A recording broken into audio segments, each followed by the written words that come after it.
ನಿಮ್ಗೆ ಯಾರು ಕೈ ಕಟ್ಟಾಕ್ ಕೂರಿಸಿದಾರ? ಯಾರು ಕೈ ಕಟ್ಟಾಕ್ ಕೂರಿಸಿದ್ದಾರೆ? ಪ್ರೈವೇಟ್ ಡೈರಿಯಲ್ಲಿ ಇರೋದಕ್ಕಿಂತ 5 ಪಟ್ಟು ಸಿಬ್ಬಂದಿ ಇಟ್ಕೊಂಡಿದ್ದೀರಿ. ಏನ್ ಮಾರಾಟ ಮಾಡೋಕೆ ಯಾರು ಕಟ್ಟಾಕಿದ್ದಾರೆ? ಆದ್ರೆ ಒಳ್ಳೆ ರೈತರ ಮೇಲೆ ಬಿಡ್ಬೇಕು. ನಾವು ಕೊಡ್ತಾ ಇರೋದು ಆಕ್ಚುಲಿ ರೈತರಿಗೆ, ಸರ್ಕಾರ ಕೊಡ್ತಾ ಇರೋದು ನಿಮ್ಮ ರೈತರಿಗೆ ಸಬ್ಸಿಡಿ ಅಲ್ಲ, ನಿಮ್ಮ ಖರ್ಚು ವೆಚ್ಚಗಳ ಸಬ್ಸಿಡಿ ಅಷ್ಟು ಇಟ್ಕೊಳ್ಳಿ. ಹೆಸರಿಗೆ ನಾವು ರೈತರು ಕೊಡ್ತಾ ಇದೀವಿ ಅಷ್ಟೇ. We are subsidizing the overheads of your boards. ನಾವೇನಾದ್ರೂ ಬೈಬ್ಯಾಕ್ ಮಾಡಲಿಲ್ಲ ಅಂದ್ರೆ ಮಿಲ್ಕ್ ಪೌಡರ್ ಎಷ್ಟು ದಿನ ನೀವು ಸರ್ವೈವ್ ಆಗ್ತೀರಿ? ಪ್ರೈವೇಟ್ ಅವ್ರಿಗೆ ಇದೆಯಾ ಆಪ್ಷನ್? ಅದು ಒಂದೊಂದು ಪೈಸಾನು ಅವರೇ ಅದು ಮಾಡಬೇಕು. 2 ತಿಂಗಳು ಏನಾದ್ರೂ ಮಿಲ್ಕ್ ಪೌಡರ್ ಬೈಬ್ಯಾಕ್ ಮಾಡೋದು ನಿಲ್ಸ್ಬಿಟ್ರೆ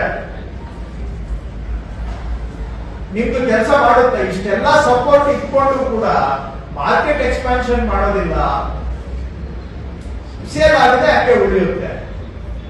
ನಿಮ್ಮಲ್ಲಿ ಪ್ರೈವೇಟ್ ಡೈರಿಯಲ್ಲಿ 10 ಜನ ಕೆಲಸ ಮಾಡಿದ್ರೆ ನಿಮ್ಮ ಹತ್ರ ಎಷ್ಟು ಜನ ಕೆಲಸ ಮಾಡ್ತಾರೆ? ಕೈಗೊಬ್ರು, ಕಾಲ್ಗೊಬ್ರು, ಟೇಬಲ್ಗೊಬ್ರು. ಸರ್, ಪ್ರೈವೇಟ್ ಅವರು ಬೇಡಿಕೆ ಇದ್ದಾಗ